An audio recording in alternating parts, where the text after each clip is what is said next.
again, everybody, and welcome to Power Pro Wrestling. I'm Jim Ross. Thanks very much for being with us here on PPW. We have an outstanding hour in store for you. In this hour, you're going to see a special feature from the first UWF event in Dallas, Texas, and from the Metroplex, the Reunion Arena.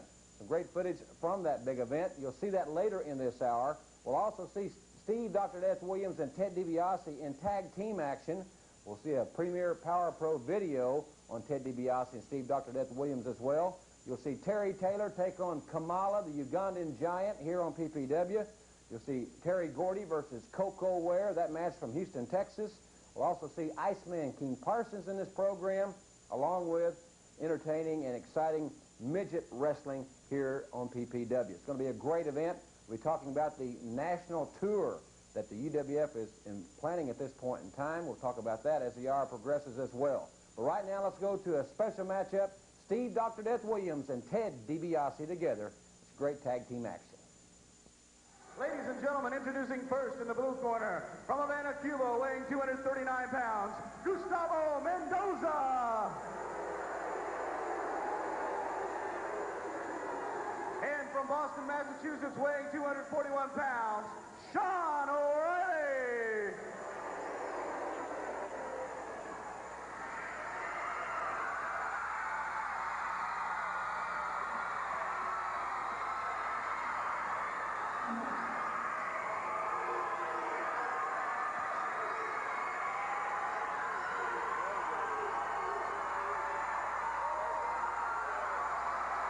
Ladies and gentlemen, now entering the ring, the current Mid-South Tag Team Champions.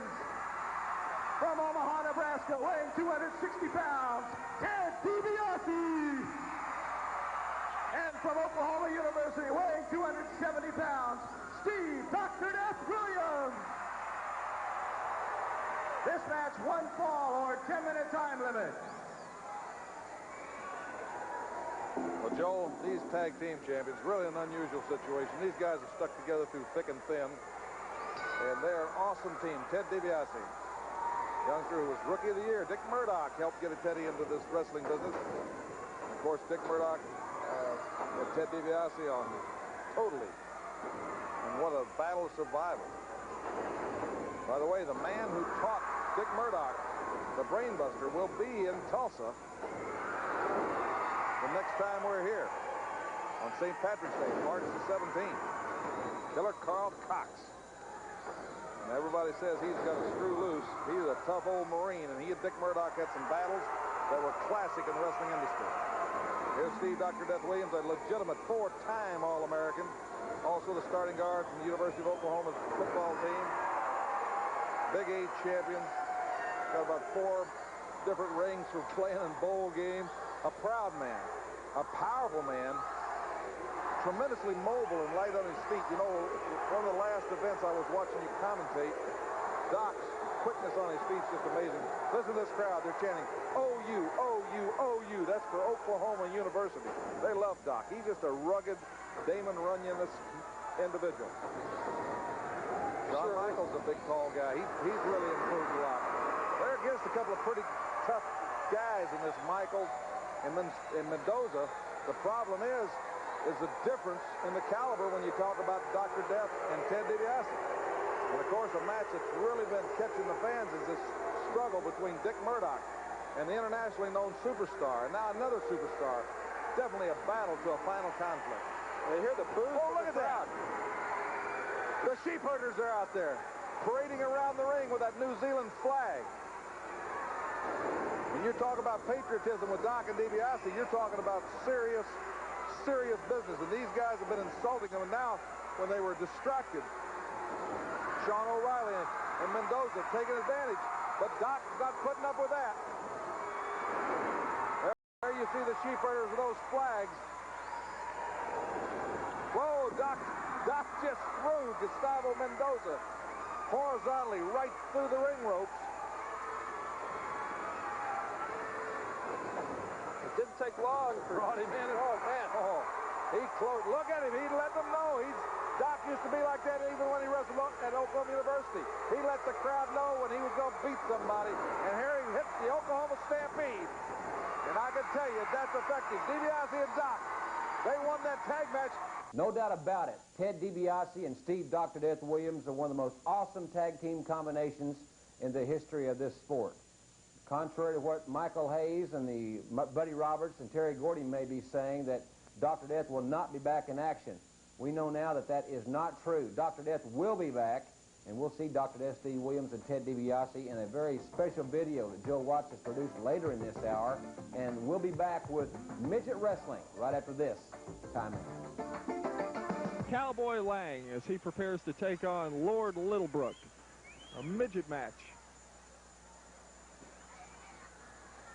Trying to bring you a little novelty here on Power Professional Wrestling as Lord Littlebrook takes Lang into the ring ropes. Looked like Littlebrook was using a little bit of hair there inside the rope area. Referee Tommy Gilbert asking him about it. A lot of great action yet to come in the program. The match that I'm looking forward to seeing is Coco Beware going against Terry Bam Bam Gordy from the Sam Houston Coliseum. Single leg takedown by Littlebrook. Nice technique executed there. And not too much technique here as Lord Littlebrook is using the tights as he tries to put Lang in a pinning predicament.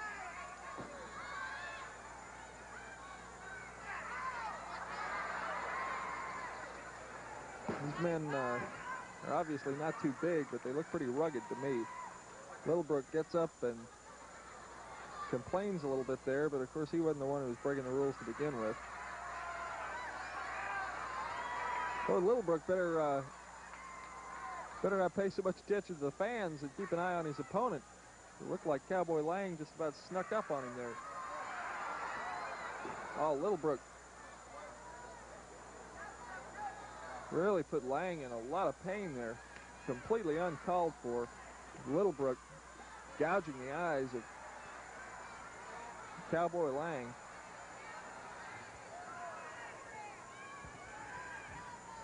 This match coming to you from the Tulsa Convention Center. Lang with a headlock takeover. Lord Littlebrook using the leg scissors there.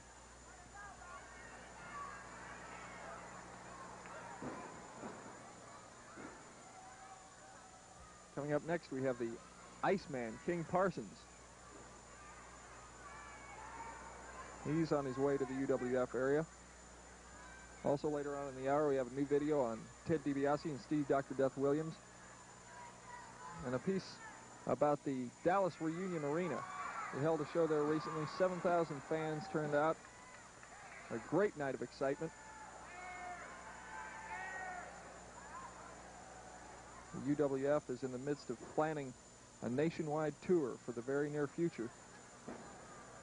We plan to be making it to Chicago, New York City, Los Angeles.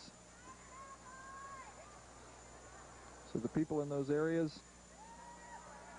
keep an eye out for UWF Wrestling because it's coming your way. Oh, Cowboy Lang slapped the ears of Lord Littlebrook. You can hear that pop echo through the arena. Lord Littlebrook again looking at the fans, and he had better keep his attention on Cowboy Lang.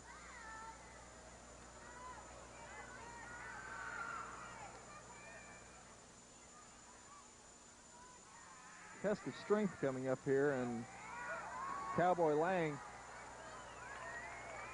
uses a little bit of wrestling technique to get the upper hand, quite literally, on Lord Littlebrook.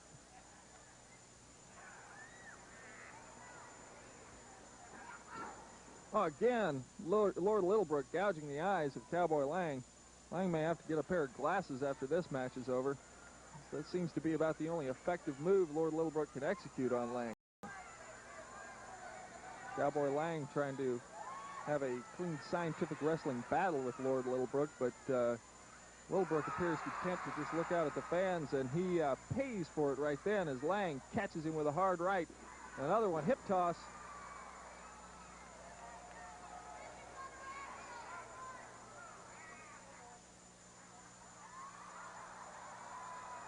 Littlebrook caught up in the ropes now.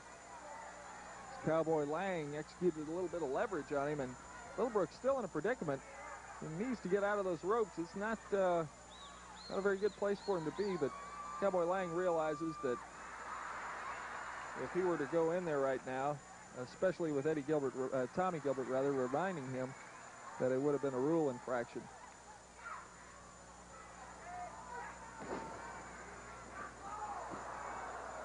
Littlebrook now building up a little bit of steam on Cowboy Lang, quickly turning the tide.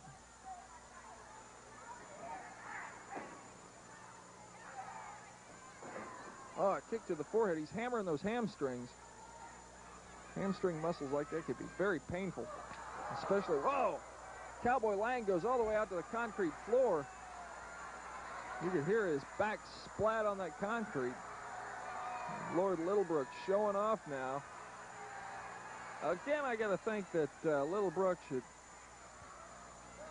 not pay so much attention to the crowd and showing off for everybody, as he should pay some attention to Cowboy Lang. I think Lang is getting ready to come from behind on Lord Littlebrook. Littlebrook prancing around there. I don't think he realized that Cowboy Lang is up from the concrete floor, as we can see here. And it looks like Lord Littlebrook is about to get hammered.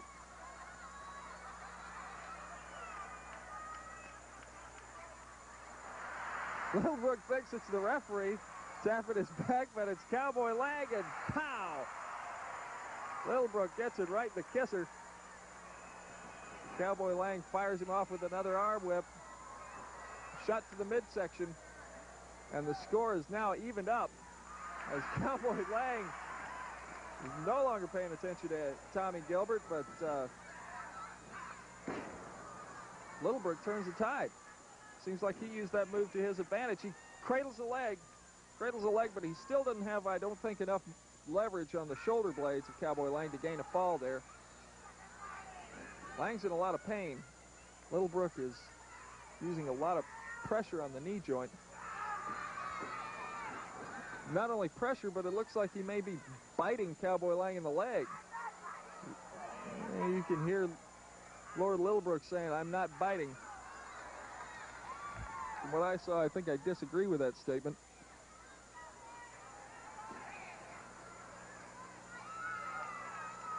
Lord Littlebrook's a devious little wrestler.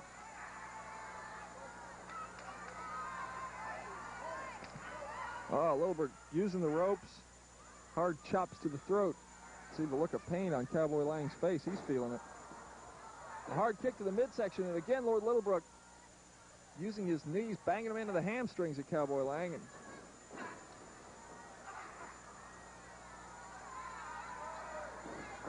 Littlebrook is really hammering on Lang. If he can keep it up, Littlebrook goes right into the ropes. Drop kick. Look at this pinhold, a backwards cradle. Beautiful. Cowboy Lang catches the fall on Lord Littlebrook to gain a victory here in the Tulsa Convention Center, and we'll be back with more action right after this. Midget wrestling here on Power Pro Wrestling, always exciting and entertaining, especially for the youngsters of the family. And we'll be bringing you matches of this type from time to time right here on PPW. As I mentioned earlier in the hour, we're planning right now on a big nationwide tour. It's going to start the latter part of 1986. It's going to really kick off the first part of 1987. But we'll be in Philadelphia and Chicago. As a matter of fact, we'll be in Chicago at the Rosemont Horizon in October. We'll be having more details on that tremendous event in upcoming weeks here on PPW. We'll also be in so many cities like Washington, D.C. We'll be in Florida. This tour is going nationwide, and we'll keep you abreast of the situation so you'll know exactly when the UWF will be in your area. So keep it right here for Power Pro Wrestling. Now, ladies and gentlemen, in just a few moments, the Iceman cometh, and we'll have that match right after this. Time it. Ball with a 10-minute time limit at 260 pounds in the red corner from North Carolina, Frank Levert.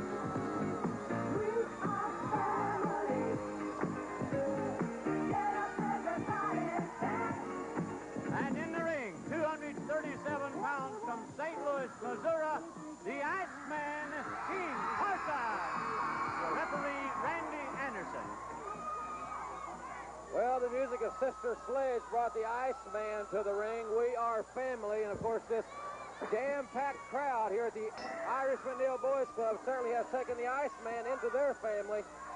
Without a doubt, the crowd's favorite in this match, and Frank Levert, who has an announced weight of 260 pounds, Joel, he looks just a little larger than 260 to me. He sure does, Jim. I think he's got the weight advantage over Iceman. And Ice is oh, wow. He really hammered him. He's pounding away with those rights and lefts.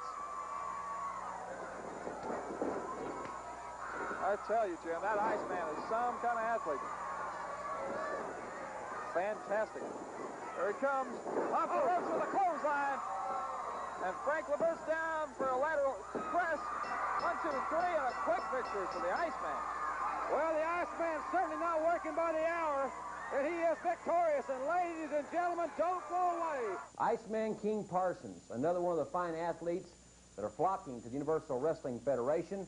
The Iceman has a tremendous one-loss record, a lot of notoriety around the country as well. He's a double tough competitor, and we'll be seeing a lot of Iceman King Parsons in the future here on Power Pro Wrestling.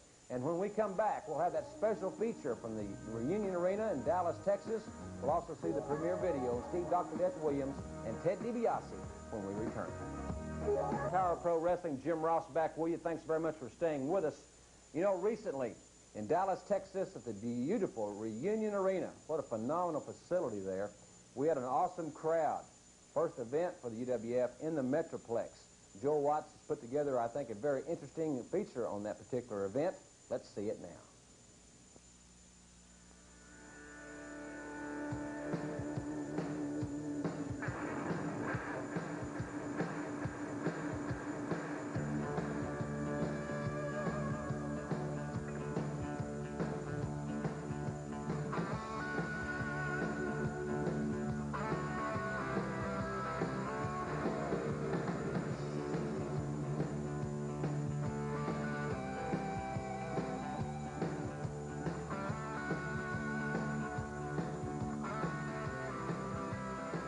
July 27, 1986, UWF Wrestling came into Dallas for the first time to the beautiful Reunion Arena. 7,000 fans showed up to support their favorites. Everyone I talked to was very excited about seeing the UWF stars. Hacksaw Duggan, yeah, he's great, man. He's a wild man. But I like UWF Wrestling. We like UWF Wrestling the best. UWF merchandise was in hot demand at the event. And, of course, there were a lot of hot dogs eaten. We can't wait to come back to the Metroplex. As a matter of fact, we're already preparing our next big spectacular. We'd like to thank the fans in Dallas for their support. And if you enjoyed our event as much as we enjoyed having you there, then we hope you can make it out to our next one. We here at the UWF realize that today's wrestling fan usually has a choice of events to attend. But we invite you to give us a try, because the UWF is a promotion that cares about the fans. From the obvious things like providing great wrestling talent in the matches that you want to see, to the little things like making sure that fans don't have to wait long periods of time in between matches. The UWF is doing everything it can to provide you with fun, affordable family entertainment in comfortable, clean facilities like the Reunion Arena. We're planning a nationwide tour for the very near future, and if you'd like information about bringing the UWF to your city, or just have a few comments, drop us a line at UWF Wrestling, 116 West Breckenridge, Bixby, Oklahoma 74008. If you request a reply, please send us a self-addressed stamped envelope. Remember, we read all your comments and give them careful consideration because you, the wrestling fans, are what it's all about. I'm Joel Watts for the UWF. We'll be back in the Metroplex in the next few weeks for another tremendous UWF event. We'll have that information for you right here on Power Pro Wrestling. It all is pieces of the puzzle, and this puzzle is going together, a big nationwide tour that includes your city, and we certainly appreciate you joining us each and every week on this great television station for Power Pro Wrestling. We'll certainly keep you abreast of all that, the scheduling and routing information on the big tour coming your way. And Joel's put together another tremendous video, another in a great line of videos that he has produced. This is Living in America. The legendary James Brown provides the music. Steve Dr. Death Williams and Ted DiBiase provide the action. Ow!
My congratulations to Joel Watts on that great video. We'll be having more videos in upcoming weeks here on PPW.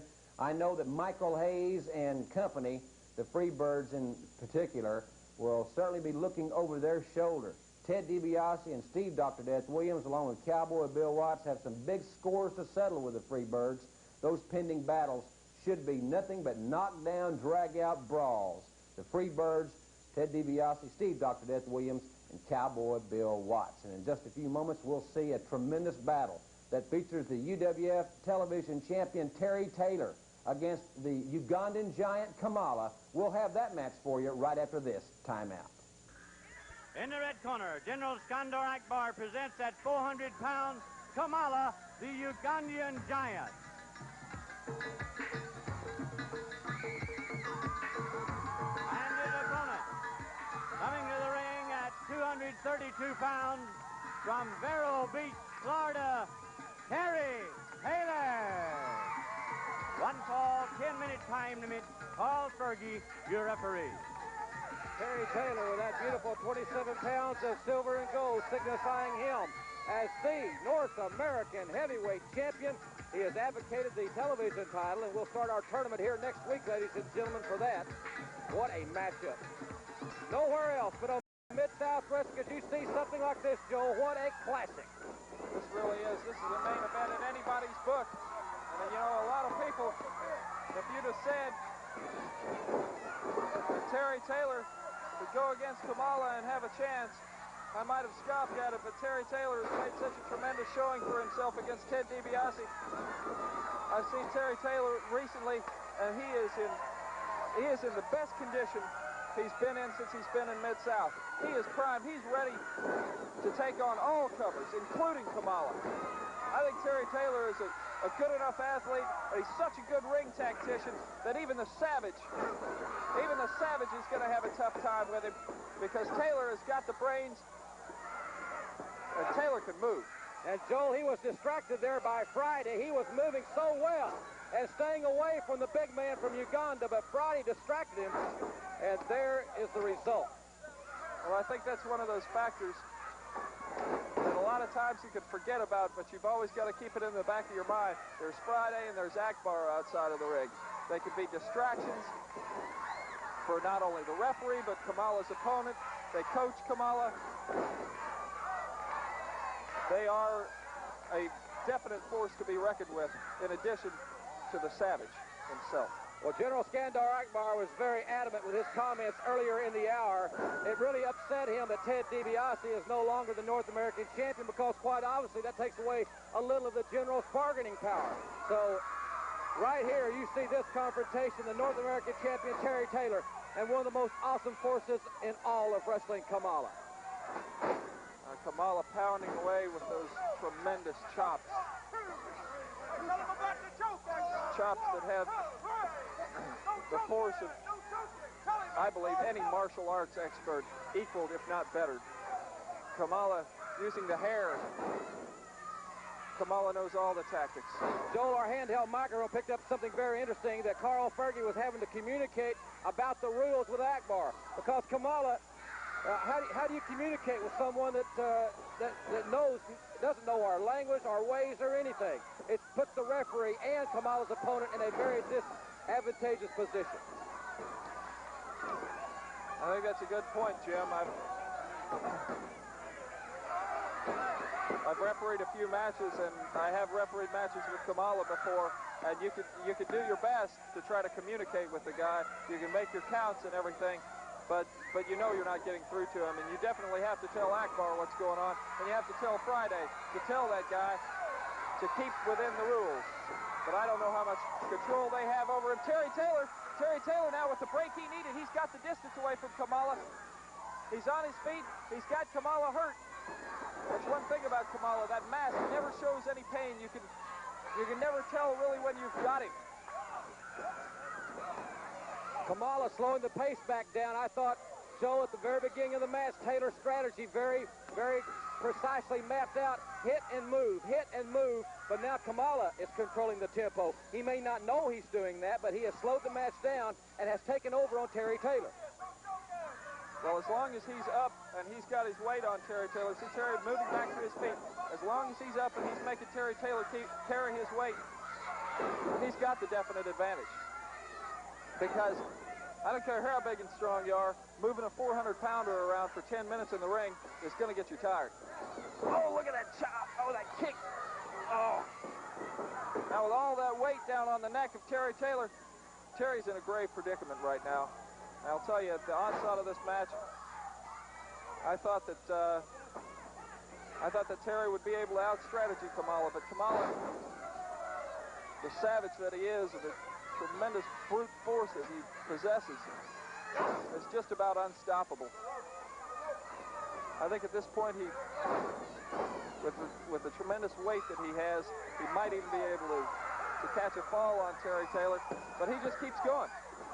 He continues to administer punishment, and I think that's one of the things that Akbar and Friday have included in his repertoire is the administration of punishment. And there you see he was going to the ropes. Again, possibly to go to the top rope. And of course, that has been made very clear by Akbar to put Kamala on that top rope, because he's come off on some folks and has completely eliminated them. Akbar's tried to get him to come off on Iceman. He's tried to get him to come off, especially on Hacksaw Reed and Hacksaw Duggan. And now Kamala going to work. Well, Terry Taylor managed to land about 4 right crosses there, but they were ineffective against the size of the bulk of Kamala. Look at Kamala shading that count, continuing to choke off the oxygen supply, continuing to choke out that athlete's gasoline. Instinctively, brutally punishing, wearing Taylor down. He's pulling him up by the hair, getting him up where he drops him across that steel cable. And Taylor now, I don't know how much more he could take. Kamala, so awesome, so powerful, so brutal. Well, Joel, even the most superbly conditioned athletes, as Terry Taylor is, can only take so much. He's put down some of the best of them. We saw him demolish Billy Jackson. Oh, he came up. This could be it. The splash. What? He's not going for the fall. He probably should right now. But Kamala going outside. He's going up to that top rope. Akbar was trying to get him to pin Terry Taylor. He had him down. They want him off that top rope, but they programmed him to go up there. A grave tactical error on the part of Kamala. And Terry Taylor going outside of the ring now, a smart move. But Akbar, Akbar throws him into that steel post. Carl Fergie's still trying to get Kamala to come down off that top rope. You saw General Skandar. Akbar rammed Terry Taylor's head into that steel post, and Taylor is lacerated. Kamala had him pinned. He went to the top. They programmed him that way. But Taylor, my goodness, Taylor is in deep trouble. As if the savage wasn't enough. It's that outside factor that we spoke of earlier. You can never discount Akbar and Friday and their involvement in the match.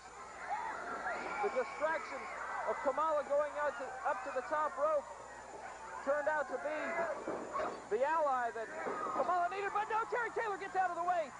Terry Taylor with the break. He's had a few of them in this match thus far. He managed to land a few solid right crosses, but Kamala's just staggering. You can't take the big man off his feet. Reverse arm whip, and Terry Taylor arm whips Carl Fergie. Arm whips Kamala into Carl Fergie, and there's the forearm he hit. Kamala with the forearm, down goes Kamala. He's off his feet. He is off his feet, but check the snake. How much more can Terry Taylor contend with? He has got Kamala beaten. Suplex, and now Jake the Snake is hurt. But Kamala has recuperated. But how much has Terry Taylor recuperated? Arm whip into the turnbuckles. He goes for the body shot, but Kamala trips over his own. Terry Taylor has beaten Kamala. Our feature match from the past, Terry Taylor with a very decisive and clean-cut victory over Kamala, the Ugandan giant. I think it's obvious at this point in time in Kamala's career that not only has the man let himself get grossly out of shape, But if he's going to continue in this tough profession, he's going to have to go to an area where the competition is not quite so intense. Terry Taylor with a great victory over Kamala. Terry Taylor at the top of his game, ready to turn back any challenge that presents itself. And he's got some great challengers for the UWF television title at this point in time. And in just a few moments, another big matchup featuring two big stars. The UWF heavyweight champion Terry Bam Bam Gordy meets the Birdman Koko Ware right after this timeout. Wrestling, I'm Joel Watts. I'll be calling the action for you. Is this bout Koko B. Ware against Terry Bam Bam Gordy from the Sam Houston Coliseum. Bout took place May 30th, 1986 in the big UWF Championship Tournament, which Terry Gordy went on to win. Terry Gordy fires Koko B. Ware off in a hard shoulder block by the former nose guard from Union City, Tennessee. Terry Gordy just shakes it off and struts around the ring. Many people feel that Terry Bam Bam Gordy could perhaps be the top super heavyweight in professional wrestling today. And, of course, being the Universal Wrestling Federation heavyweight champion, that point is probably true. There are a lot of contenders for the UWF belt right now. Hacksaw Jim Duggan. Terry Taylor is the top contender because he's the television champion. Koko B. Ware catches Gordy with a couple of good shoulder blocks. Koko got underneath the big man, caught him a little bit off balance. And Gordy felt the sting of the canvas. You won't see that happen too often. Carl Fergie asserting his authority here as Gordy gets into a little argument with Fergie. It was, I think it was Koko B. Ware's talent that caught Gordy off guard in that instance, and Gordy really has no place to be arguing with Fergie. Collar and elbow tie-up. As I was saying, there are a lot of contenders for that UWF Heavyweight Championship belt. I wouldn't even want to count out the one-man gang, because in this tournament, he came and challenged Terry Gordy and Hacksaw Duggan before the match even took place.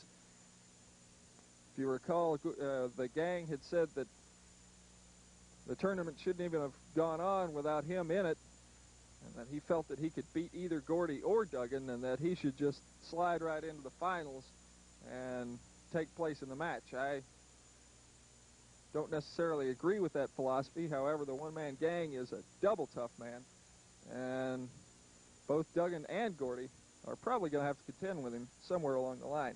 Koko B. Ware with a headlock. Koko up to the second rope. Beautiful flying headlock there. Koko B. Ware, the Birdman, has gained a lot of fan support in the UWF area recently. His matches are, for the most part, very exciting because he is so fast-paced. He has to be, because a lot of times he's outsized by his opponents, as he is with Terry Gordy here in the first round of the UWF Championship Tournament.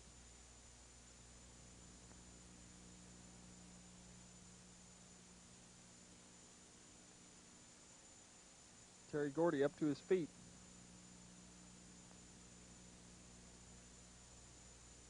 Looks like Gordy might be setting up for some kind of a double-leg takedown, but Koko Ware went up to the second rope, and Gordy used his height and leverage to put Koko in the predicament and reverse that headlock.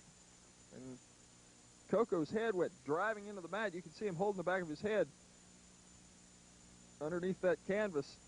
There's a bunch of hard boards. Look at that! 300 pounds up in the air with a beautiful drop kick. The one thing that amazes me about Gordy, and amazes a lot of other wrestling people as well, is the fact that for a big man, Terry Gordy is extremely agile. He's a lot like Hacksaw Duggan in that he likes to fight. He weighs about 300 pounds, and he can motor.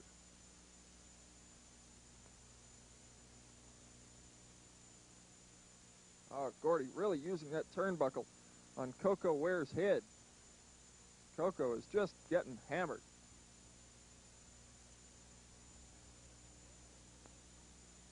Oh, Gordy went for another drop kick, but Koko B. Ware held onto the ropes. Koko Ware is, you got to give him credit. He is a quick thinker in that ring. And Gordy went to the well, which, of course, you won't see him do too often. Koko Ware's stinging Gordy with those right hands, but you notice Gordy ain't going off his feet. Koko's hammering him with all he's got. A drop kick. He finally sends the big man down to the canvas. Again, and he has Gordy reeling. Koko Ware will surprise you. He went for a flying body press.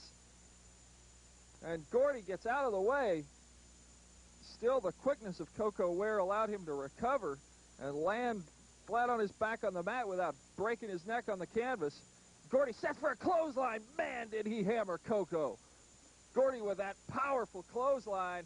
1, 2, and 3. That is it for the Birdman. Koko B. Ware. There you see the winner, Terry Bam Bam Gordy.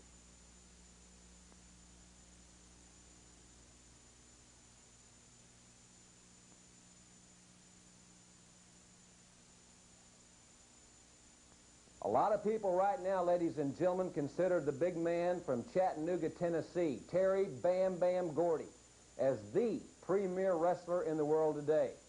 And the basis for that assumption is the fact that he is the Universal Wrestling Federation heavyweight champion. Terry Bam Bam Gordy at 295 is an awesome competitor, and he had a very clear-cut victory there over the Birdman, a fine athlete, Koko B. Ware. And ladies and gentlemen, in just a few moments, I'll have some closing remarks and a look ahead at next week's program when we return for more Power Pro Wrestling. Pro Wrestling, we're going to have a very exciting program here for you next week. We'll take another look at Iceman King Parsons, and we'll focus in detail on the Steve Dr. Death Williams situation involving the Freebirds, Cowboy Bill Watts, and Ted DiBiase's involvement in that particular situation. I'm sure we'll be hearing comments from Michael Hayes and company. And also, we'll look at the one-man gang with General Skandar Akbar. That man is awesome. 6'9", 454 pounds, and Akbar says he's getting bigger. He wants him to be 500 pounds at his peak weight. And we'll be talking about that situation a little bit here next week on Power Pro Wrestling. We'll also have more information on our nationwide tour that is currently in the organizational state. We will be in Chicago at the Rosemont Horizon, I know, in October, and we'll be having more information about when we'll be in the East Coast and throughout the Midwest. I know plans are also being made for a big West Coast tour, all that commencing this fall, and we'll have the exact details for that information right here next week on PPW. A lot of big action coming your way in the area. We hope that you'll join us at ringside for the next UWF event. We'll have a great program for you here next week. So until then, thanks very much for being with us.